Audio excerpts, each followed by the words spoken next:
E o quê? Eu ia dizer que eu queria viver na memória pelos atos que eu tivesse praticado em honra de Deus, mas não estou mais ligando para isso agora. Quero apenas morrer. Preferiria que Deus me deixasse em paz. Eu me levantei. Olhei para ele. Ciro lhe contou quem eu fui. Como ele me conheceu. Não, você pode ler as cartas dele. Ele só diz que a sua força é grande demais para qualquer mago exceto eu e que ele lhe deve muito, que foi responsável pela sua morte. Ele parou, pensando, puxando a barba. É claro que o rei do mundo não vai dizer numa carta que ele está pessoalmente amedrontado por um espírito e que deseja mandá-lo para o mais longe dele possível, mas Ictares via, como direi, uma certa insinuação disso na carta. Você sabe, eu não consigo comandar esse espírito. Eu não ouso. E no entanto devo meu reino a ele. Não me lembro de ele me dever nada. Lembro-me de pedir para ser mandado. Lembro-me. Sim. De ter sido abandonado por todos. Bem, esses idiotas não criaram um demônio. Criaram algo mais parecido com um anjo. Anjo poderoso, eu disse. O Senhor usou esta expressão. Ciro também usou. Marduk usou. Eu parei. Engasgado com o nome de Marduk, não vendo onde situar o nome ou torná-lo plausível em minha fala. Marduk, o deus da Babilônia. Ele perguntou. Não faça pouco dele, ele sofre, eu disse, espantando a mim mesmo. Você quer se vingar daqueles que lhe fizeram isso? Eu já me vinguei. Não me lembro de ninguém que já não esteja morto. Foi obra do sacerdote, e ele. E a velha, ela morreu, a bruxa, a vidente. Não consigo me lembrar. Eu sabia que só Ciro poderia ajudar-me, sabia que eu tinha o direito de entrar nos aposentos dele, que ele me escutaria. Não, eu não desejo vingança. Não, eu não me lembro o suficiente do que se passou para querer vingança, assim como não anseio pela vida. Não. Existe algo que eu desejo. Morrer. Descansar, dormir, estar morto sob a terra de doce perfume. Ouvir a luz na qual irei incorporar-me, uma pequena centelha da luz de Deus de volta à sua chama. O que eu mais desejo é a morte. Mais até do que a luz. Simplesmente a tranquilidade da morte. Você quer isto agora, ele disse. Você não queria quando estava caminhando, ou passeando no reino dos espíritos, ou trazendo os rolos de manuscrito para mim. Ou quando se sentou pela primeira vez neste jardim e ficou tocando na grama com os dedos.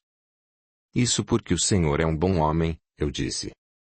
Não, isso porque você é um bom homem. Ou foi. E a bondade brilha em você agora como brilhava antes. Almas sem memória são perigosas. Você se lembra. Mas só se lembra das coisas boas. Não, eu já disse o quanto os odiava. Sim, mas eles se foram, e estão se afastando de você muito depressa. Você não consegue recordar os nomes deles, nem seus rostos. Você não os odeia. Mas você se lembra das coisas boas. Na noite passada, você me contou que encontrou ouro nos seus bolsos. O que foi que você fez com ele? Você não disse. Bem, eu dei para os pobres e famintos, uma família, para que pudesse comer. Eu estendi a mão e juntei a grama solta que crescia nas fendas entre os quadrados de mármore. Olhei para as folhinhas tenras. O Senhor tem razão. Eu me lembro da bondade, ou a conheço. Eu a conheço e vejo e sinto. Então vou ensinar-lhe tudo o que puder, ele disse. Nós vamos viajar. Iremos para Atenas e depois para o Egito. Eu nunca viajei pelo interior do Egito. Quero ir. Nós iremos viajar por meio de mágica. Ou então, algumas vezes, pelos meios naturais, porque você é um poderoso guardião, e precisa lembrar-se de tudo o que eu lhe ensinar.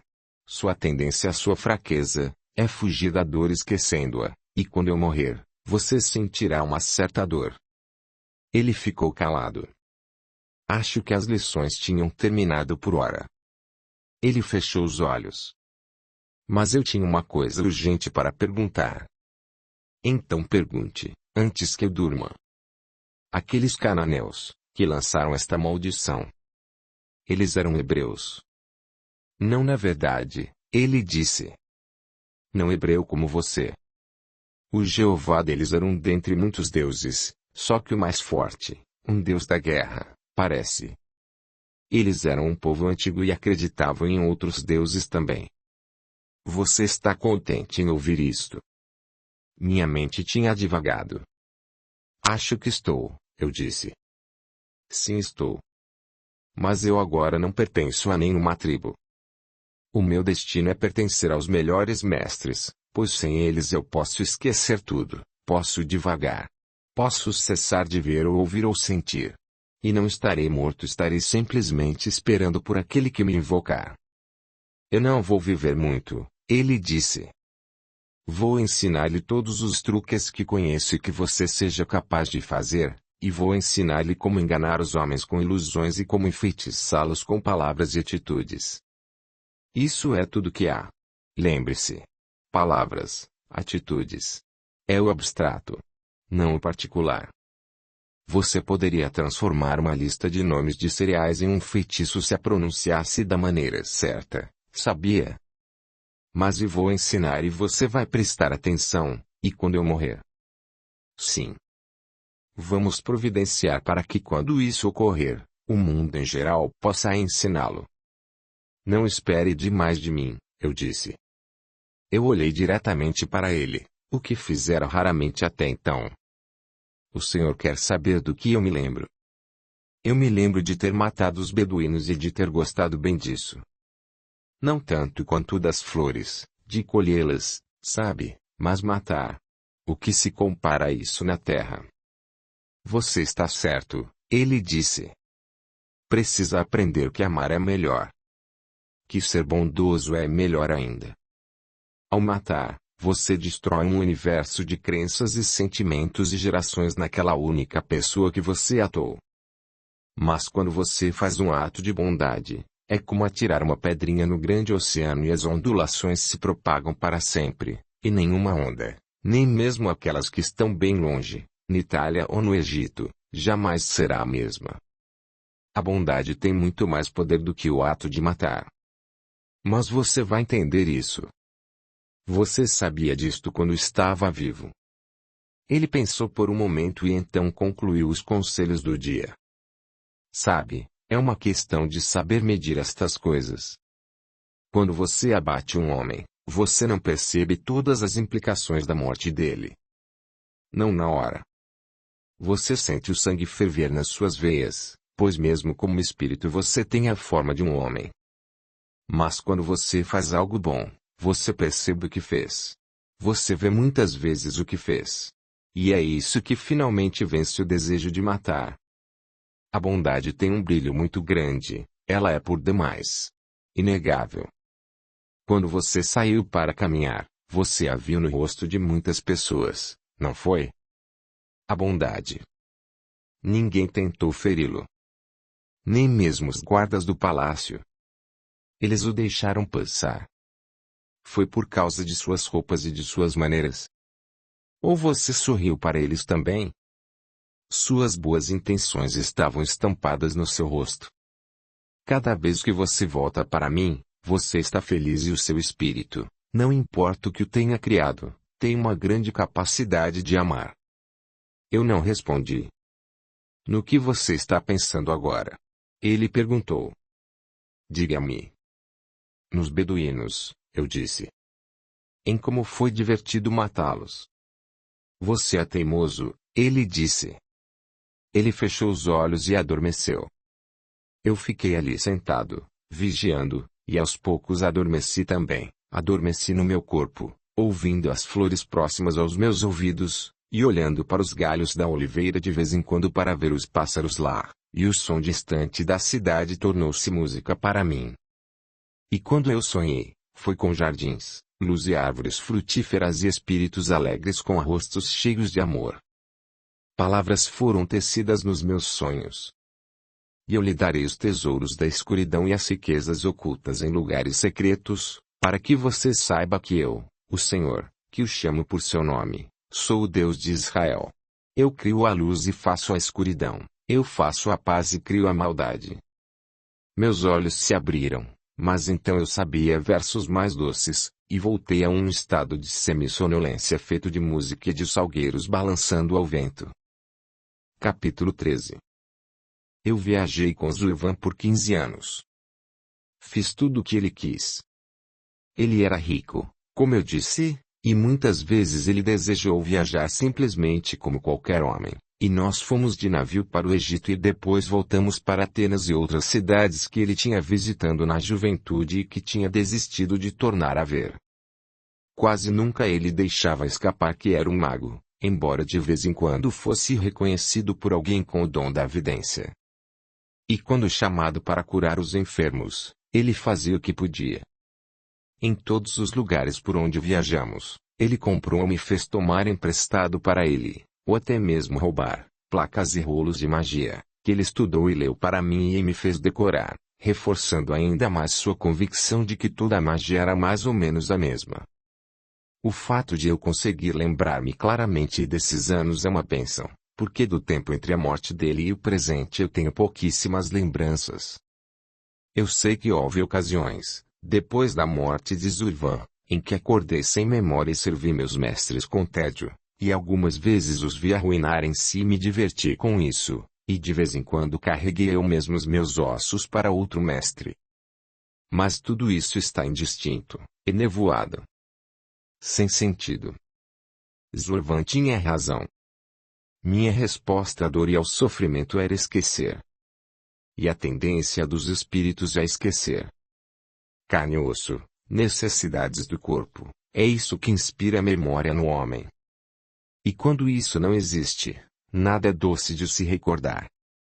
Durante a vida de Zurvan, ele fez um baú melhor para os ossos. Ele o fez de uma madeira muito resistente, forrado por dentro e por fora de ouro, e escavou um espaço para que os ossos descansassem numa posição encolhida, como a de uma criança adormecida. Ele contratou carpinteiros para fazê-lo porque o trabalho dos espíritos que o serviam não era exatamente satisfatório para ele. Aqueles que conhecem o mundo material trabalham com mais respeito por ele, ele disse. Por fora do baú, que era um retângulo do tamanho necessário para abrigar meu esqueleto, ele gravou o nome do que eu era e de como devia ser chamado, e gravou um aviso de que eu jamais deveria ser usado para o mal, a menos que o mal descesse sobre aquele que me invocasse.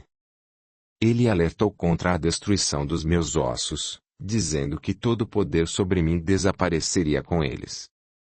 Ele escreveu tudo isso sob a forma de encantamentos e poesia sagrada, em muitas línguas, por todo o baú. Ele pôs um símbolo hebreu à letra que significa a vida no baú. Foi muito bom ele ter feito tudo isso logo, porque sua morte foi repentina.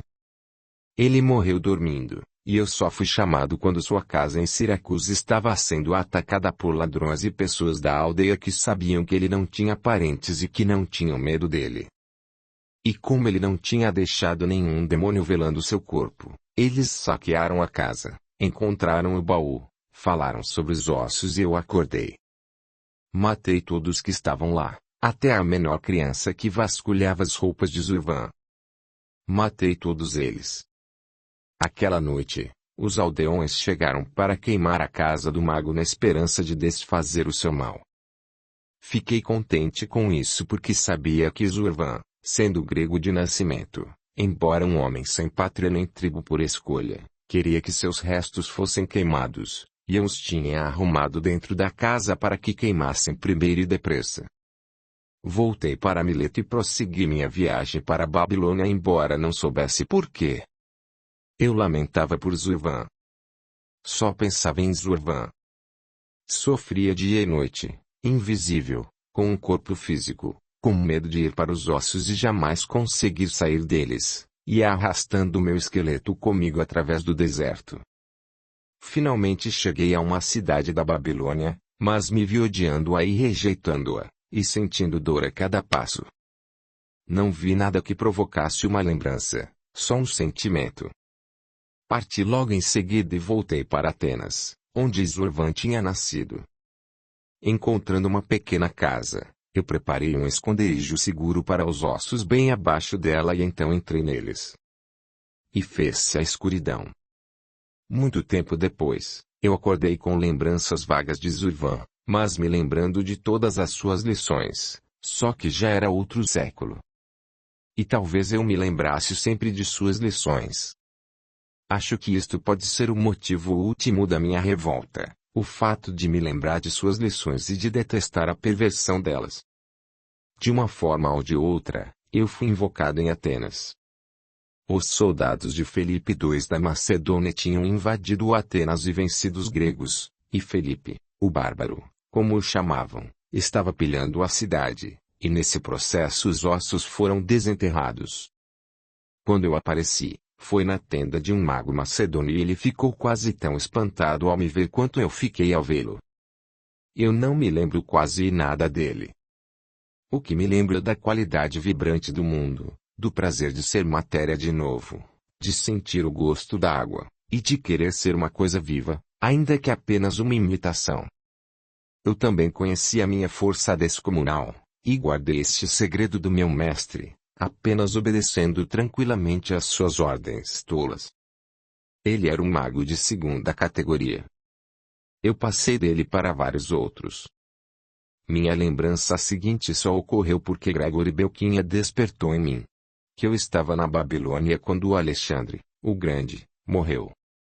Como eu cheguei lá, a quem eu servia, eu não me lembro. Mas me lembro de me vestir, transformando meu corpo no de um dos soldados de Alexandre, para poder passar na frente da cama dele e vê-lo fazer um sinal de que estava morrendo. Eu me lembro de Alexandre deitando na cama, com uma aura tão brilhante quanto a de Ciro, o persa.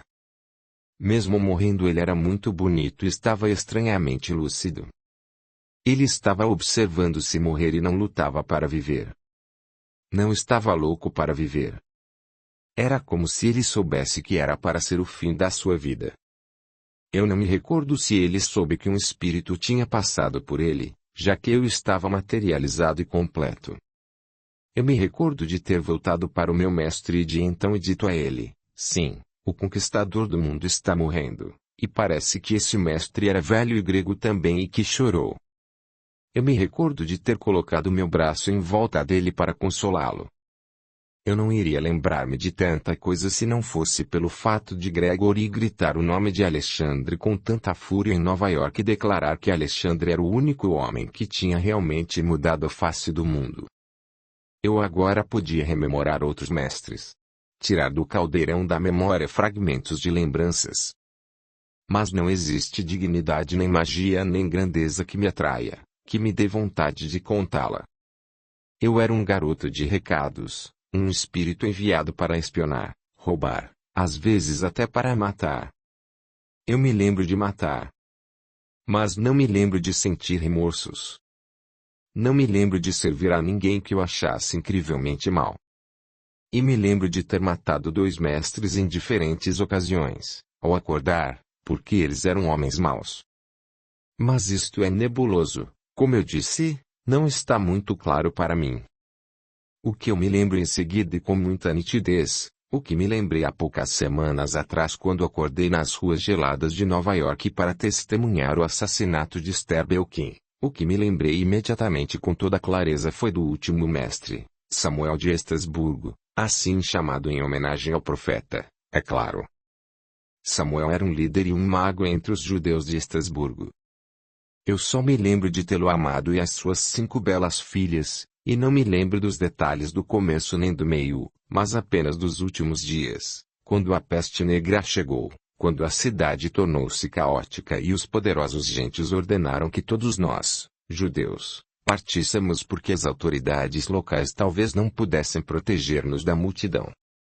A última noite brilha diante dos meus olhos. Samuel era o único que restava na casa. Suas 5 filhas tinham sido levadas em segredo para fora de Estrasburgo, e ele e eu estávamos sentados na sala principal da casa dele, uma casa muito luxuosa, devo acrescentar, e ele me disse que não fugiria da multidão enfurecida, não importava o que eu dissesse ou fizesse. Muitos judeus pobres não puderam escapar do que estava por acontecer. E Samuel, para minha surpresa, estava convencido de que alguém da sua tribo ou clã poderia precisar dele no fim, e que ele tinha que ficar. Ele nunca se mostrara tão abnegado por natureza, e no entanto escolheu ficar. Eu fiquei histérico, dei socos no ar, saí e voltei para dizer-lhe que a vizinhança inteira estava cercada, que toda a população do bairro ia ser queimada em breve.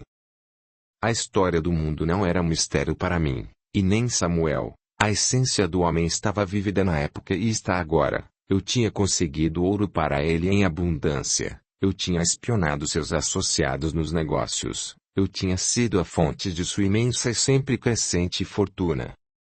Matar era algo que eu nunca havia feito por ele porque ele nunca pensou em algo tão cru. Ele era um comerciante judeu, um banqueiro judeu, inteligente, amado e respeitado pela comunidade gentia por causa de seus bons dividendos e por ser razoável no que se referia a pagamentos de dívidas. Um homem bondoso. Sim, mas um homem mundano, embora um tanto místico, e agora ele estava sentando nesta sala, enquanto a multidão e o fogo se aproximavam, enquanto a cidade de Estrasburgo se transformava no inferno ao nosso redor, e se recusava calmamente a partir. Audiolivro realizado pelo canal Surya Chand Audiobook. Ainda há meios de se deixar a cidade, eu posso levá-lo, eu disse. Nós dois conhecíamos os túneis que havia sob as casas no bairro judeu e que conduziam ao mundo do outro lado dos muros. Eram velhos, é verdade, mas nós os conhecíamos. Eu poderia tê-lo levado através deles. Ou por cima, com grande força, invisível através do ar. Mestre, o que irá fazer? Deixar que o matem. Que arranquem seus braços e suas pernas. Das duas uma, ou o fogo virá dos dois lados da rua atrás do Senhor ou então virão eles, para arrancar seus anéis e suas roupas antes de matá-lo. Mestre, por que o Senhor está escolhendo a morte? Ele me mandara calar a boca e voltar para os ossos 1 dúzia de vezes. Eu me recusava a obedecer. Finalmente eu disse, não vou deixar que isto aconteça. Vou tirá-lo daqui, o Senhor e os ossos. Asriel, ele gritou. Há tempo e você vai ficar quieto. Ele arrumou o último dos seus livros, um volume do seu amado Talmud, e seus livros da Cabala, de onde tinha vindo grande parte da sua mágica, e então esperou, com os olhos fixos na porta. Mestre, eu disse. Lembro-me disto perfeitamente. Mestre, e quanto a mim? O que vai acontecer? Os ossos serão encontrados no seu baú. Para onde eu vou, mestre? Com certeza eu jamais havia feito uma pergunta tão voltada para os meus interesses. Percebi isto pelo seu ar de espanto. Ele saiu do seu estado de meditação, com os olhos presos na porta, e olhou para mim. Mestre, quando o Senhor morrer, pode carregar o meu espírito junto? Eu perguntei. Pode levar o seu servo leal para a luz? Oh, Asriel, ele disse, numa voz triste, de onde você tirou esta ideia, seu espírito tolo? O que você pensa que é? O tom da voz dele me enfureceu.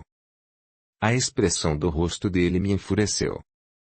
Mestre, o Senhor está me deixando para virar cinzas. Deixando-me para os pilhadores, eu exclamei. O Senhor não pode agarrar minha mão quando matarem, se é isso que tem que acontecer, o Senhor não pode tomar-me pela mão e levar-me junto. Por 30 anos eu o servi, tornei-o rico, tornei suas filhas ricas. Mestre, o Senhor está me abandonando aqui. O baú pode pegar fogo. Os ossos podem queimar. O que irá acontecer? Ele pareceu totalmente confuso. Ficou envergonhado. Nesse momento a porta da casa se abriu e 2 banqueiros gentios elegantemente vestidos, a quem eu conhecia, entraram na sala. Ambos estavam nervosos. Temos que correr, Samuel, eles disseram. Estão começando a acender fogueiras perto dos muros. Estão matando os judeus em toda a parte. Não podemos ajudá-lo a fugir. E eu pedi ajuda a vocês? Samuel disse, zangado. Dê-me uma prova de que minhas filhas estão longe daqui.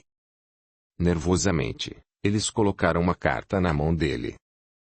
Eu vi que era de um dos muitos agiotas, em quem ele confiava muito, que estava na Itália, em lugar seguro, e confirmava que suas filhas tinham chegado e descrevia a cor do vestido de cada uma, o cabelo e a senha que o pai tinha exigido. Os gentios estavam aterrorizados. Nós temos que nos apressar, Samuel. Se você está resolvido a morrer aqui, cumpra a sua palavra. Onde está o baú? Ao ouvir estas palavras eu fiquei perplexo. E entendi logo. Eu tinha sido negociado em troca da salvação das 5 filhas. Nenhum daqueles homens podia ver-me, mas eles viram o baú dos meus ossos, que estava bem à vista junto com os livros da Cabala, e se aproximaram do baú, abriram e lá estavam os meus ossos. Mestre. Eu falei com ele com uma voz secreta. O Senhor não pode dar-me de presente para esses homens. Eles são gentios. Eles não são magos. Eles não são grandes homens. Samuel estava atônito, olhando para mim. Grandes homens? Quando foi que eu disse a você que eu era grande ou mesmo bom, Asriel? E quando foi que você perguntou isto? Em nome do Senhor Deus dos Exércitos, eu disse, eu fiz o que era bom para o Senhor e sua família e seus superiores e sua sinagoga. Samuel. O que o Senhor faz por mim em troca? Os 2 gentios fecharam o baú. Adeus, Samuel, eles disseram enquanto um deles apertava o baú de encontro ao peito e ambos corriam para a porta. Eu pude ver a luz do fogo. Pude sentir o cheiro dele. Pude ouvir as pessoas gritando. Homem mau, perverso. Eu o amaldiçoei. Pensa que Deus irá perdoá-lo porque o fogo purificará e me vendeu em troca de dinheiro, de ouro. Foi pelas minhas filhas, Asriel. Espírito, você encontrou uma voz poderosa perto do fim. Do fim de quê? Mas eu sabia. Eu já podia sentir os outros chamando, aqueles que estavam com os ossos. Eles já estavam do lado de fora dos portões da cidade. E o meu ódio e o meu desprezo ferviam dentro de mim. O chamado deles era uma tentação. Eu me aproximei de Samuel. Não, Espírito, ele ordenou. Obedeça-me, vá para os ossos. Obedeça-me como sempre fez. Deixe-me para enfrentar o meu martírio. O chamado veio de novo. Eu não conseguia manter a minha forma. Estava zangado demais. Meu corpo estava se dissolvendo. Na minha raiva, eu tinha ousado demais. As vozes que me chamavam eram fortes. Elas estavam cada vez mais longe, mas mesmo assim eram fortes. Eu agarrei Samuel e atirei-o pela porta. A rua estava em fogo. Aí está o seu martírio, Rabi, eu gritei. Eu perdoo pelo que fez a mim, abandonando-me, enganando-me, levando-me a mal e vendendo-me como ouro. De todos os lados pessoas aterrorizadas corriam para ele, pessoas que estavam sofrendo angústia final. Samuel, Samuel, elas gritavam o nome dele. Minha amargura diminuiu por um instante quando eu o vi abraçá-las. Samuel, eu gritei. Aproximei-me dele. Eu estava ficando fraco mas ainda era visível para ele. Pega minha mão. Segure a mão do meu espírito, por favor, Samuel, leve-me para a morte com você. Ele não disse nada. A multidão cercou-o, soluçando e agarrando-se a ele, mas eu ouvi seu último pensamento quando ele me rejeitou, quando desviou os olhos. Ele disse claramente, como se estivesse falando em voz alta. Não, espírito, porque se eu morrer de mãos dadas com você, talvez você me leve para o inferno. Eu o amaldiçoei. Não há misericórdia e bondade suficiente para nós dois. Mestre. Mestre. Líder. Professor. Rabi. As chamas engoliram a multidão. Eu subi no meio das chamas e da fumaça e senti a noite fria passar através de mim e voei na direção do santuário dos ossos. Eu fugi da fumaça e do horror e da injustiça e dos gritos dos inocentes. Eu atravessei florestas escuras, como uma feiticeira a caminho do sabá, voando com os braços abertos, e então eu vi os dois gentios na porta de uma pequena igreja, a uma grande distância da cidade, o baú no chão entre eles. Oferecendo morte e silêncio, eu relaxei dentro dos ossos. Só consegui saber que eles estavam chorando por Estrasburgo, pelos judeus, por Samuel, por toda a tragédia. E que planejavam vender-me no Egito. Eles não eram magos. Eu era um bem negociável. Meu sono não foi longo. Eu fui chamado, fui levado a diversos lugares, matei os que me invocaram, de alguns eu me lembro. De outros não. A história do mundo foi escrita nas placas vazias e intermináveis da minha mente, coluna por coluna. Entretanto eu não pensava, dormia. Uma vez, um mameluco, usando belas roupas de seda, me invocou. Foi no Cairo, e eu o fiz em pedaços com sua própria espada. Foram necessários todos os sábios do palácio para me conduzirem de volta aos ossos. Eu me lembro dos belos turbantes que eles usavam e dos seus gritos de terror. Eles eram tão corpulentos, aqueles soldados muçulmanos, aqueles homens estranhos que viviam a vida toda sem mulheres, apenas para lutar e matar. Porque eles não me destruíram. Por causa das inscrições que alertavam contra um espírito sem dono que poderia procurar vingança. Eu me recordo, em Paris, de um esperto mago satânico num aposento todo iluminado a gás. O papel de parede me pareceu estranho. Um casaco preto esquisito estava pendurado num cabide. A vida quase me tentou. Iluminação a gás e máquinas, carruagens rodando sobre o calçamento das ruas. Mas eu matei o homem misterioso e me recolhi outra vez aos ossos. Era sempre assim. Eu dormia. Acho que me lembro de um inverno na Polônia. Acho que me lembro de uma discussão entre dois homens cultos. Mas tudo isto é nebuloso e imperfeito. Eles falavam um dialeto hebraico e tinham me invocado, mas nenhum pareceu perceber que eu estava lá. Eles eram homens bons e delicados. Nós estávamos numa sinagoga simples, e eles discutiam. E então resolveram que os meus ossos deveriam ser escondidos dentro da parede. Homens bons. Eu dormi. Quando tornei a acordar, foi há poucas semanas, em plena luz do sol, enquanto um trio de assassinos abria caminho no meio da imprensa, na Quinta Avenida, para matar Esther Belkin assim que ela saiu da sua limusine preta e entrou na loja, inocente, linda, sem perceber a morte que se aproximava. E por que eu estava lá? Quem tinha me chamado? Eu só sabia que aqueles assassinos tensionavam matá-la, aqueles brutos malvados, drogados e cretinos, encantados com o prazer de matá-la, em toda a sua inocência. Eu tinha que impedir. Tinha. Mas cheguei muito tarde. Você sabe o que os jornais disseram? Quem era aquela criança inocente? Ela me viu. Disse o meu nome. Como ela me conhecia? Ela jamais me invocara. Ela só me vira no espaço tênue entre a vida e a morte, onde as verdades normalmente encobertas tornam-se visíveis. Vamos deter-nos neste assassinato. Uma morte como a de Esther merece mais algumas palavras. Ou talvez eu precise relatar a minha retomada de consciência. Talvez eu precise descrever a sensação de ver e respirar de novo nessa cidade poderosa, com torres mais altas do que a mística montanha de Meru, no meio de milhares de pessoas, boas e más, e sem brilho, enquanto Esther estava sendo marcada para morrer. Parte 3. Como manter a escuridão e o modelo afastados.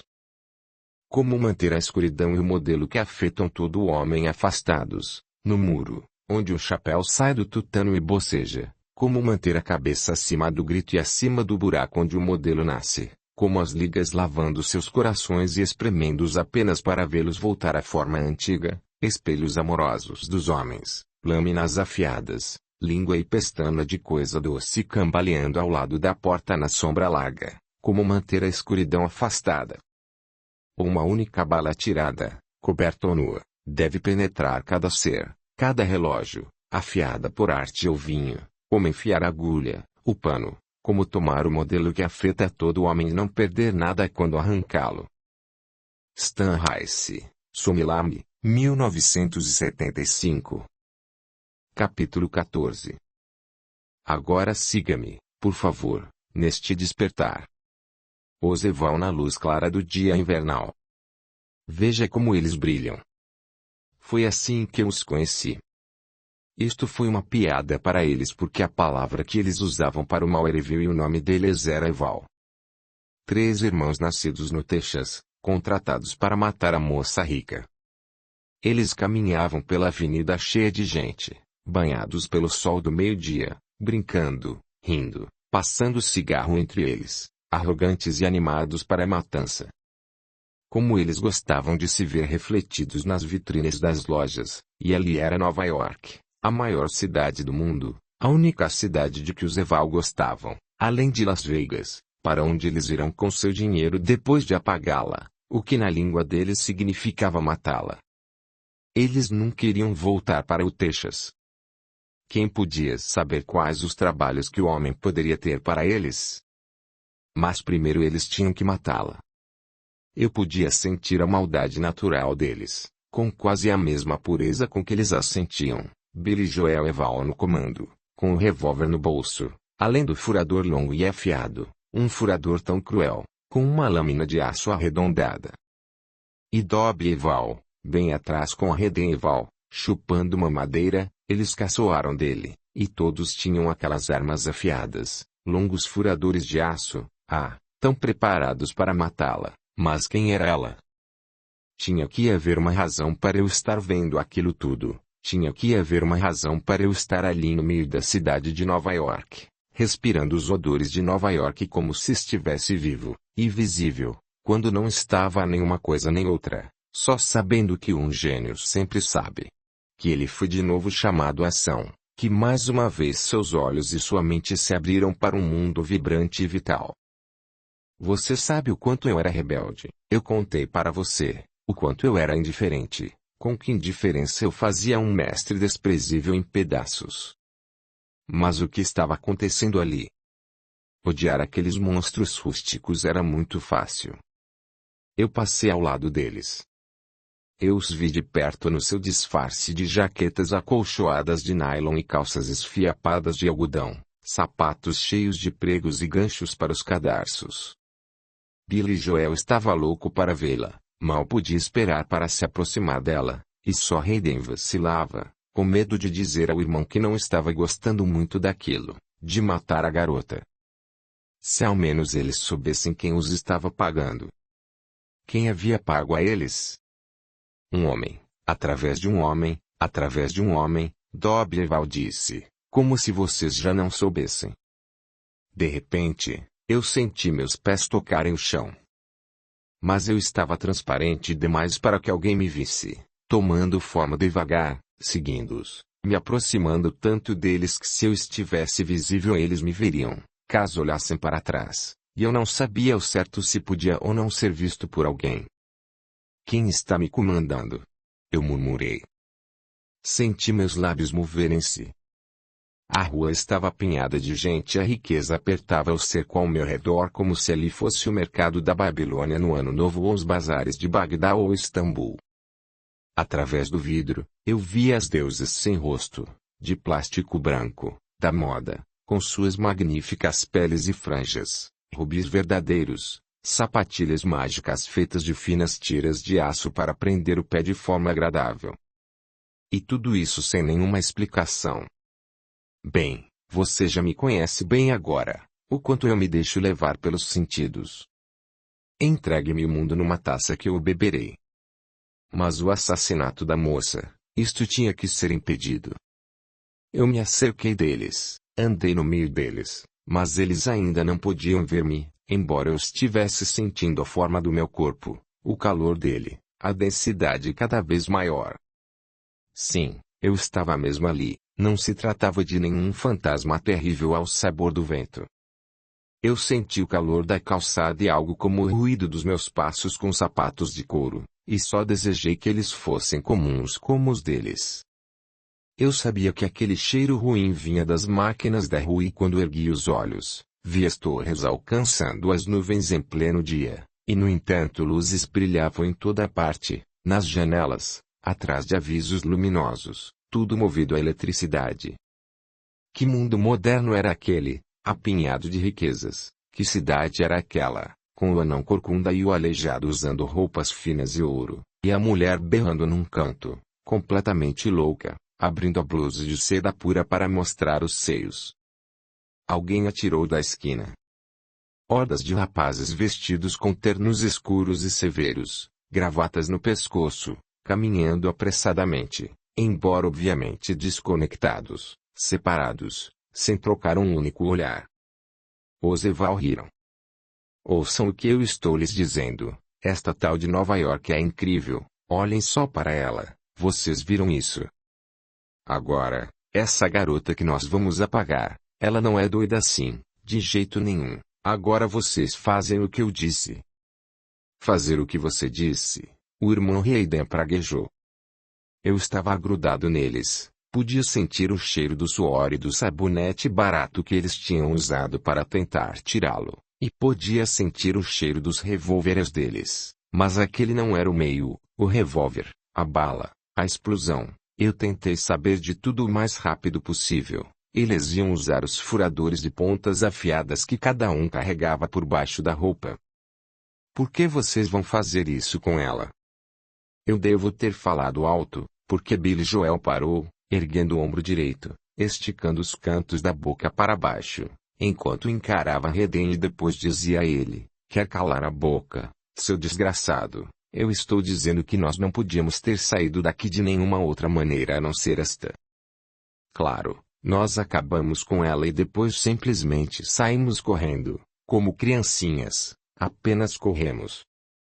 Hayden disse, enfiando a mão esquerda no meio das costas do irmão e empurrando, de modo que o irmão Billy Joel disse: para com isso, seu miserável, você está vendo, Dobby, ela está naquele maldito carro, é o carro dela, olhar aquele carro.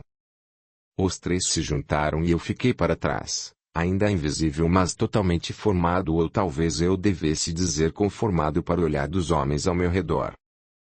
Eu queria vê-la. Aquela moça que eles iam matar com seus malditos furadores, enquanto eles andavam devagar, deixando a multidão passar por eles, um fazendo sinal ao outro para parar, lá estava ela.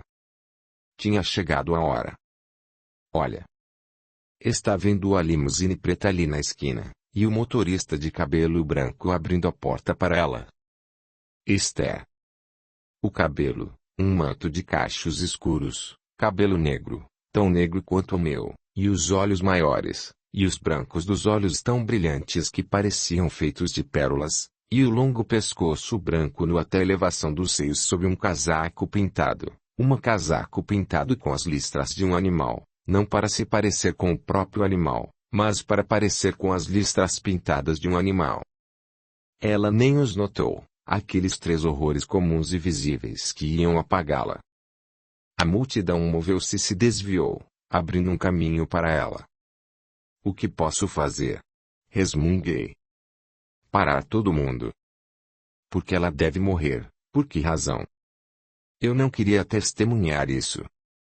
Ela abriu as portas de vidro da loja e entrou com tanta gente em volta que umas 5 pessoas devem ter avançado atrás dela antes que os Eval conseguissem entrar, e agora eles sabiam que estavam em apuros. Jesus, nós vamos ter que fazer isto aqui dentro. Hayden queria dizer com isto que ali era um palácio de riquezas, um tesouro de peles e gases, de couro pintado de todas as cores, e perfume erguendo-se das mesas de vidro como que de altares. Eles não pareciam tão comuns ali dentro, aqueles homens rústicos, gabolas e escorregadios, que mais pareciam vagabundos de beira de rio, se arrastando para fora junto com os ratos para roubar o que os homens deixavam cair, mas estava tão cheio, mesmo lá dentro, ombro com ombro, um virando a cara para outro, enquanto as pestanas subiam e desciam para dar privacidade ao olho. E o barulho era alto. Ninguém deu a devida importância, 3 maltrapilhos seguindo a linda mulher.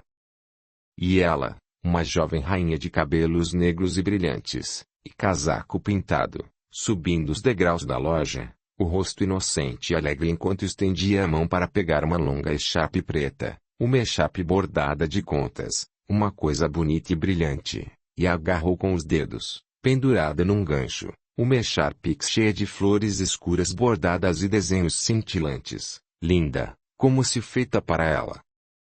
Boa tarde, senhorita Belkin.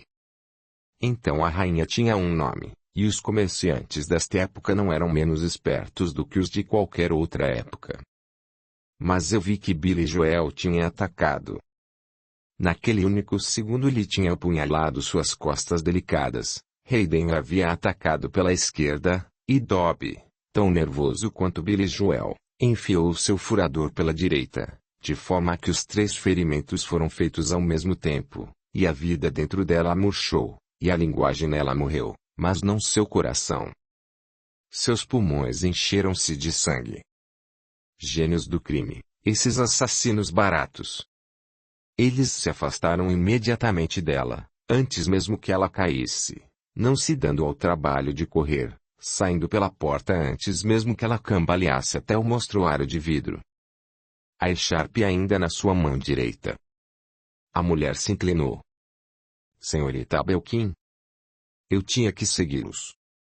Ela estava morrendo, apoiada no mostruário, como se fosse apenas uma dor passageira. Em poucos segundos ela estaria morta. E eu conhecia os assassinos, e a vendedora nem ao menos sabia que ela estava morrendo. Eu saí correndo pela porta. Eu sabia que estava empurrando os seres humanos para que saíssem da minha frente. Eu os senti. Eu não ia perder o Zeval. Então subi. Por sobre as cabeças da multidão, eu voei, com o corpo formado mas transparente, nada que alguém pudesse notar, e os alcancei rapidamente. Os Zeval tinham se separado. Mas ninguém naquele novo bloco de centenas de passantes parecia notá-los. Para que correr? Billy Joel tinha um sorriso nos lábios, um sorriso alegre. Eles tinham colocado 300 pessoas e 10 segundos entre eles e o crime. Vou matá-los por isto, eu ouvi minha voz dizendo. Senti o ar girando dentro de mim como se eu estivesse sólido o bastante para me alimentar dos vapores que subiam da calçada, das máquinas fedorentas, das buzinas barulhentas, da multidão de carne humana. Curta, comente, compartilhe, e se inscreva, se já não o fez.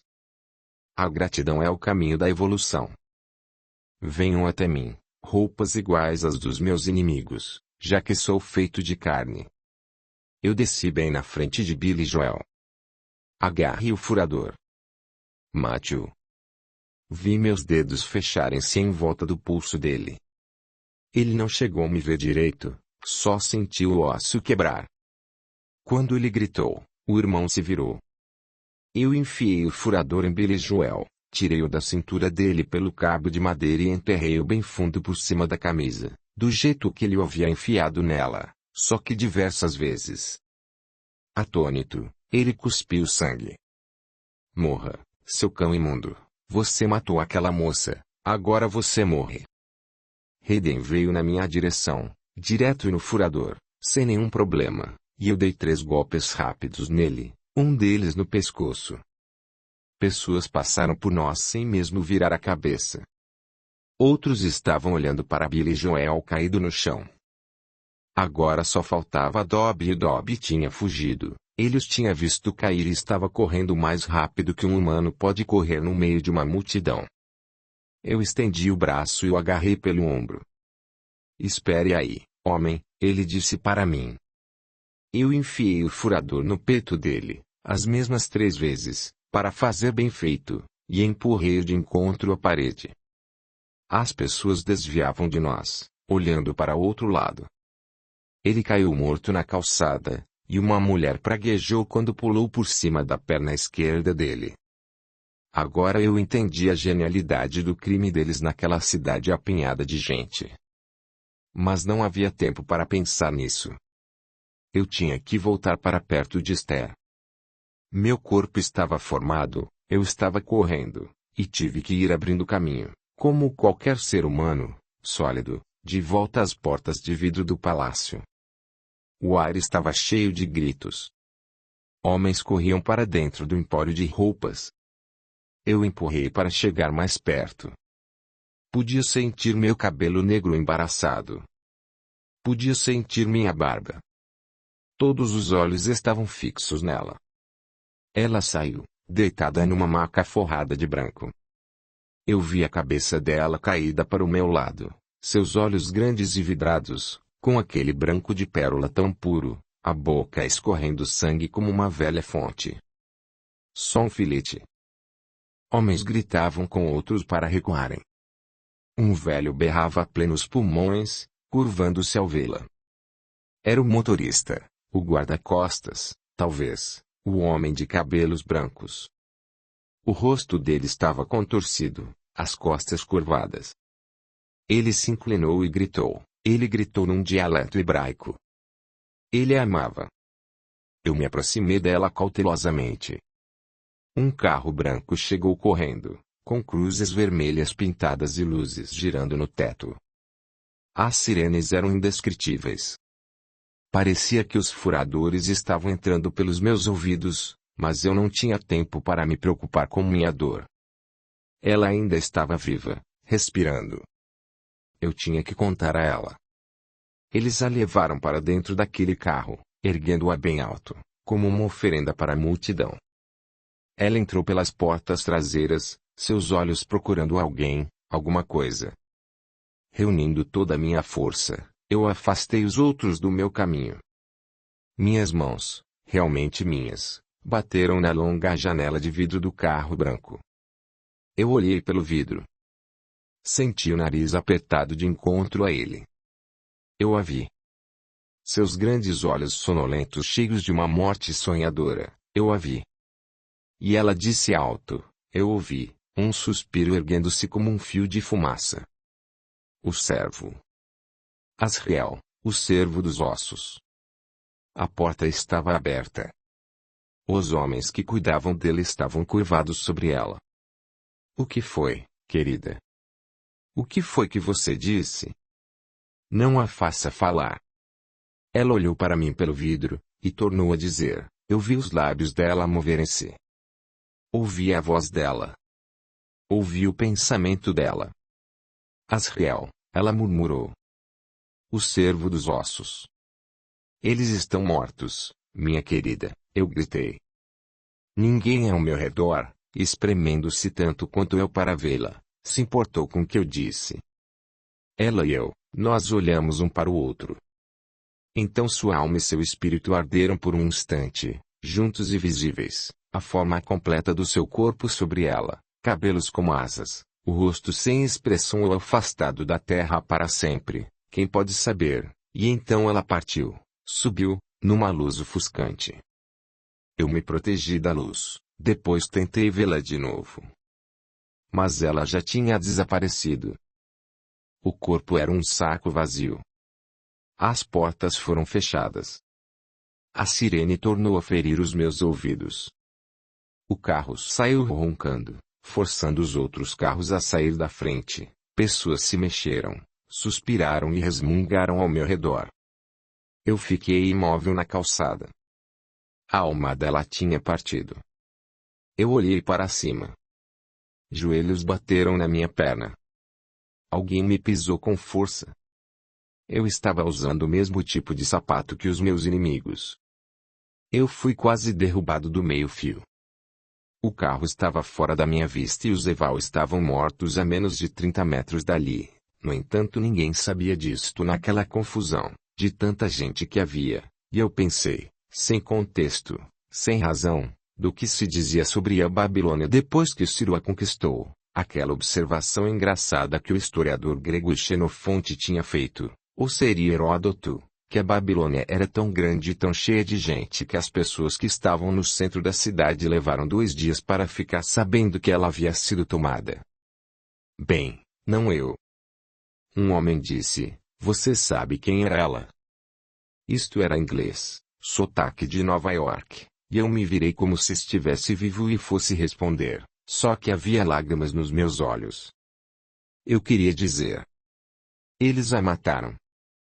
Nada saiu da minha boca, mas eu tinha uma boca e o homem estava sacudindo a cabeça como se estivesse vendo as lágrimas. Meu Deus, me ajude. Aquele homem queria consolar-me. Uma outra pessoa disse. Aquela era a filha de Gregory Belkin. Aquela era Esther Belkin. A filha de Belkin. Templo da mente. Templo da mente de Deus. Belkin. O que essas palavras significam para mim? Mestre. Onde está você? Diga seu nome ou apareça. Quem foi que me chamou? Porque eu fui obrigado a testemunhar isto. A filhinha de Gregory Belkin, os seguidores da mente. Para onde? Eu comecei a desaparecer. Senti isto de forma terrível e rápida como sempre. Tão inexoravelmente como se o mestre tivesse ordenado a todas as partículas artificiais e reunidas em mim, voltem agora para o seu lugar. Por um momento eu me agarrei ao turbilhão da matéria, ordenando-lhe que me cobrisse, mas meu grito foi um gemido. Eu olhei para minhas mãos, meus pés, aqueles sapatos imundos, pano, cadarços e sapatos de couro, sapatilhas mais que sapatos, sapatos na calçada. Asriel, fique vivo, saiu a voz da minha boca. Calma, filho, disse o homem ao meu lado. E ele olhou para mim como se estivesse com pena de mim. Ele ergueu o braço para me abraçar. Eu levantei a mão. Eu vi as lágrimas. Mas o vento tinha chegado, o vento que chega para todos os espíritos. Eu estava perdendo a sustentação. O homem estava me procurando mas não conseguia me achar, e ele não sabia por quê, e achava que a confusão era dele. Então ele e todos os outros, e a cidade enorme, desapareceram também. Eu agora não era nada, nada. Eu lutei para ver a multidão lá embaixo, mas não consegui localizar o lugar em que os Eval jaziam mortos sobre o próprio sangue ou então de onde haviam sido levados com o mesmo cuidado que a rainha. Com seu cabelo preto, a deusa que tinha morrido olhando para mim. Ela disse, eu ouvi, ela disse, Asriel, o servo dos ossos. Eu tinha ouvido como um espírito ouve, embora o homem no carro com ela talvez não tivesse conseguido ouvir um murmúrio tão baixo e trágico. O vento me levou. O vento estava cheio de gemidos das almas, rostos me contemplando, mãos tentando agarrar-me. E dando as costas a tudo isso, como sempre, eu me deixei levar. Eu vi por um breve instante o contorno de minhas mãos, senti a forma dos meus braços e pernas, senti as lágrimas no meu rosto. Sim. Senti isso. Depois sumi. Para dentro dos ossos, Asriel. Eu estava a salvo. Então agora você sabe como aconteceu. Sei, mestre. Levado para ver aquilo, para vingá-la. Por quê? A escuridão caiu sobre mim como uma droga. A salvo, sim, mas eu não queria ficar a salvo, eu queria encontrar o homem que tinha enviado aqueles homens para matá-la. Capítulo 15. O tempo passou. Meus sentidos estavam mais aguçados do que habitualmente. Eu sabia que estava prestando atenção. Eu estava lá. Eu sabia como era o mundo agora, mais ou menos, como sempre. Tenha paciência comigo. Eu sabia o que homens e mulheres sabiam, aqueles que eu tinha visto e tocado nas ruas de Nova York. Os detalhes causaram uma impressão moral. A emoção aos poucos acompanhou a síntese do conhecimento. Fantasmas não têm que interpretar. Fantasmas não têm que ficar espantados ou chocados. Mas a mente do fantasma, não tolhida pela carne, pode agregar a si mesma, indiscriminadamente e talvez infinitamente, a soma do que é partilhado ou valorizado pelas mentes humanas mais próximas. Acordando mais uma vez no escuro, eu percebi o geral e o espetacular, que estávamos chegando ao fim do século XX, daquilo que os homens chamam de era comum, que combustível natural e eletricidade gerada eram indispensáveis aos métodos diários de comer, beber, dormir, comunicar-se, viajar, construir casas, brigar, que micromáquinas com circuitos fantásticos podiam armazenar informações em abundância, e que quadros em movimento em que as pessoas apareciam e falavam podiam ser transmitidos através de ondas ou de fibras delicadas, mais preciosas do que fibra de vidro. Ondas. O ar estava cheio de ondas. Cheio de vozes falando tanto em particular quanto em público, por telefone, através de rádio e televisão. O mundo agora estava tão cercado de vozes quanto de ar. E a Terra era mesmo redonda. Nenhuma só milha dela permanecia sem dono, sem nome ou não mapeada. Nenhuma parte dela ficava fora do alcance das comunicações porque as ondas misteriosas de telefone, rádio e televisão podiam ser lançadas no espaço por meio de satélites e voltar à Terra em qualquer lugar. Às vezes as imagens e as vozes da televisão eram de pessoas e acontecimentos que estavam ocorrendo no momento mesmo da transmissão. Algo conhecido como TV ao vivo. A química tinha avançado como nunca, produzindo através de extração, purificação, análise e novas combinações todos os tipos de novas substâncias, materiais e drogas. O próprio processo de combinação havia sido transformado de modo que agora havia mudança física, mudança química, reação em cadeia, reação química e fusão, para citar apenas alguns. Materiais haviam sido decompostos e transformados em novos materiais e o processo não tinha limites. A ciência tinha ultrapassado os sonhos dos alquimistas. Os diamantes tinham aberto caminho até a ponta de Brocas. No entanto, as pessoas ainda os usavam como enfeites e eles valiam milhões de dólares, que eram, aparentemente, a moeda mais importante, dólares americanos, embora o mundo estivesse cheio de moedas e línguas, e pessoas em Hong Kong e falassem com pessoas em Nova York simplesmente pressionando uns poucos botões. A lista de materiais sintéticos e produtos subsequentes tinha evoluído para além da capacidade de memória ou compreensão do homem comum, de modo que quase ninguém podia definir para você os componentes da camisa de nylon que estava usando ou da calculadora de plástico em seu bolso. É claro que algumas conclusões, até mesmo para mim, eram inevitáveis. Um carro ou um avião dependente da combustão de combustível natural é mais capaz de explodir do que de andar para a frente. Bombas podem ser enviadas sem piloto, de um país a outro, para destruir até as cidades maiores, com os mais altos edifícios. Quase que no mundo inteiro o mar tinha um gostinho de óleo. Nova York ficava bem ao norte do Equador, isso era óbvio, e poder-se-ia dizer que era a capital do mundo ocidental. O mundo ocidental. Foi ali que eu me vi. E o que é o mundo ocidental? Aparentemente, o mundo ocidental era o legado cultural do helenismo de Alexandre, o Grande, seus conceitos de justiça e correção infinitamente ampliados e complicados, mas nunca realmente subvertidos pelo cristianismo de vários tipos, da mais crua e escandalosa aceitação mística de Jesus às mais densas seitas teológicas que ainda discutem acerca da natureza da Trindade, isto é, se há ou não três pessoas em um único Deus. Não havia quase nenhum pedaço do mundo ocidental que não tivesse sido enriquecido e revigorado por um judaísmo imensamente criativo e implacavelmente espiritual. Cientistas, filósofos, médicos, negociantes e músicos judeus estavam dentre os mais celebrados desta era. A aspiração à excelência era o que se esperava, da mesma forma que na Babilônia. Mesmo por parte dos desesperados.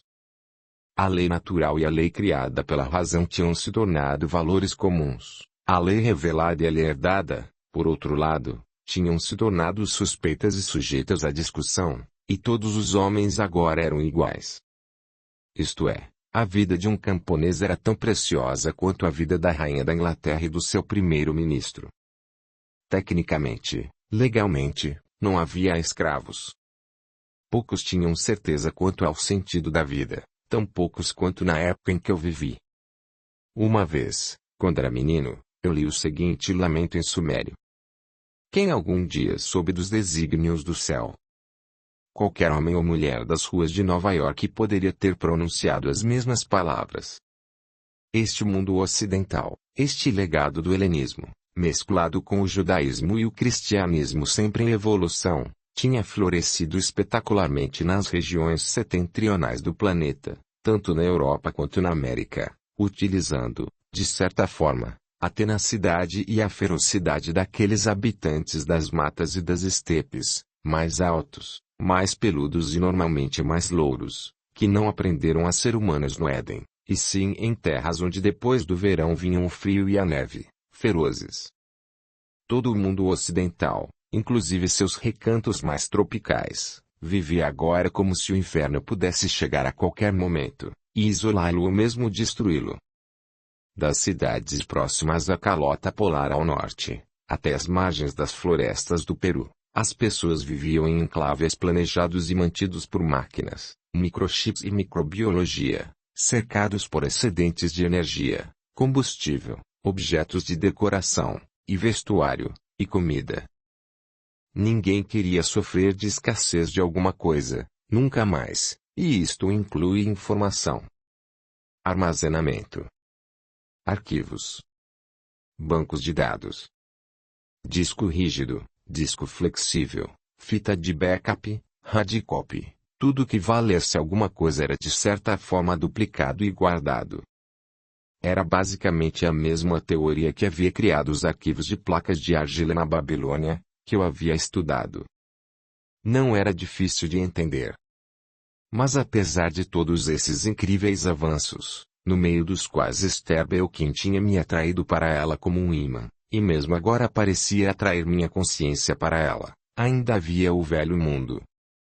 Siga a corrente em direção aos pântanos, às montanhas, aos desertos. O Oriente era como o chamavam, ou o terceiro mundo, ou os países subdesenvolvidos, ou os países atrasados, ou as regiões primitivas, e isto cobria continentes em que o beduíno, usando as eternas roupas brancas, conduzia o seu camelo através da tempestade de areia, feliz como sempre em viver no meio daquela desolação banhada pelo sol. Só que agora talvez ele levasse consigo uma televisão a bateria, e uma lata de um produto químico que produzia fogo, chamado sterno, de modo que quando armasse sua tenda, ele pudesse ouvir o Corão lido na televisão, enquanto sua comida era aquecida sem uso da madeira ou do carvão. Nas plantações de arroz, nos campos da Índia, nos pântanos do Iraque, em cidades em todos os lugares do mundo, homens e mulheres se curvavam para colher o grão como haviam feito desde o início dos tempos. Enormes conjuntos urbanos modernos tinham surgido no meio dos milhões de habitantes da Ásia. No entanto, a grande maioria de tribos, agricultores, artesãos, mercadores, mães, sacerdotes, mendigos e crianças permanecia fora do alcance dos avanços, da abundância, da medicina e do saneamento do mundo ocidental. Saneamento era a palavra-chave. Saneamento envolvia a purificação química dos dejetos humanos e industriais, a purificação da água de beber e de tomar banho, a destruição da sujeira em todas as suas formas e a manutenção de um meio ambiente em que se pudesse nascer, procriar, crescer e morrer, dentro da máxima segurança, contra qualquer tipo de contaminação humana, industrial ou química. Nada era mais importante do que o saneamento. As pestes tinham desaparecido da terra graças à saúde pública. No Ocidente, a saúde pública era aceita com toda a naturalidade. No Oriente, a saúde pública era encarada com desconfiança, ou as pessoas eram simplesmente numerosas demais para seguirem todos os hábitos de higiene exigidos por ela. A doença imperava nas florestas, nos pântanos, nos bolsões das grandes cidades ou no campo, onde os camponeses, os operários, os felarrim, ainda viviam como sempre haviam vivido. Fome. Havia tanta abundância e no entanto havia fome. Havia comida jogada no lixo nas ruas de Nova York e havia gente morrendo de fome na Ásia, que os programas de televisão mostravam. Era uma questão de distribuição. Realmente, este tipo de organização no meio de toda essa mudança era o mistério moderno, que tanta coisa pudesse acontecer e que tanta coisa pudesse permanecer igual. Em toda parte havia dramáticos contrastes que podiam confundir e deleitar os olhos.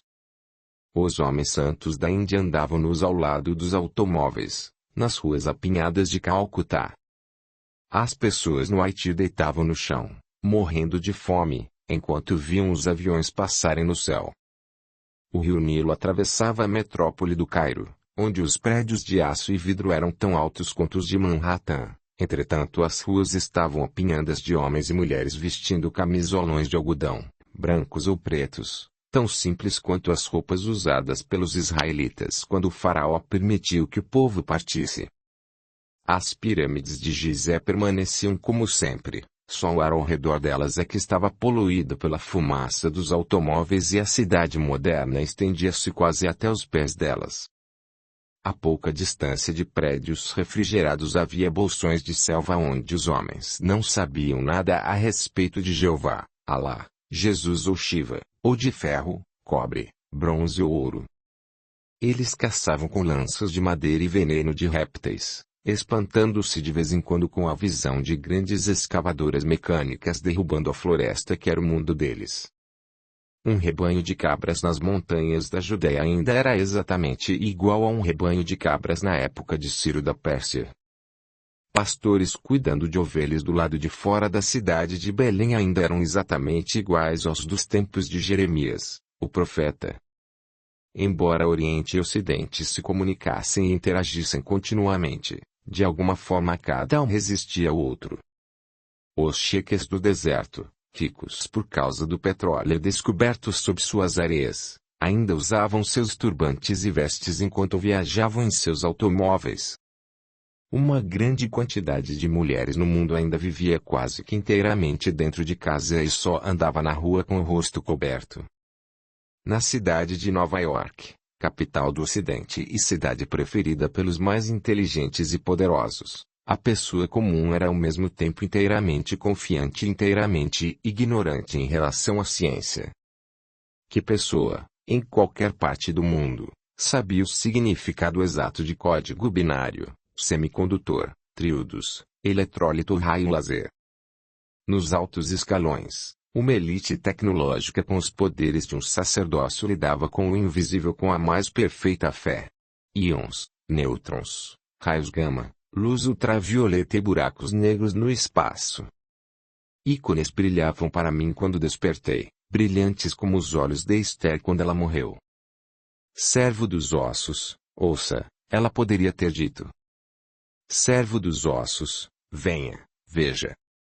Todo o mundo material era meu para explorar, conhecer, sem pressa e sem medo, enquanto eu dormia, lamentando por ela, e zangado com seus assassinos. Na invisibilidade e no silêncio, eu vi um homem estacionado na esquina da 55 com a Quinta, falando de um telefone pequeno dentro do carro, em alemão, com um funcionário dele na cidade de Viena. Uma mulher dentro de um prédio na cidade de Atlanta falava 24 horas por dia diante de uma câmera, a respeito do tempo no mundo,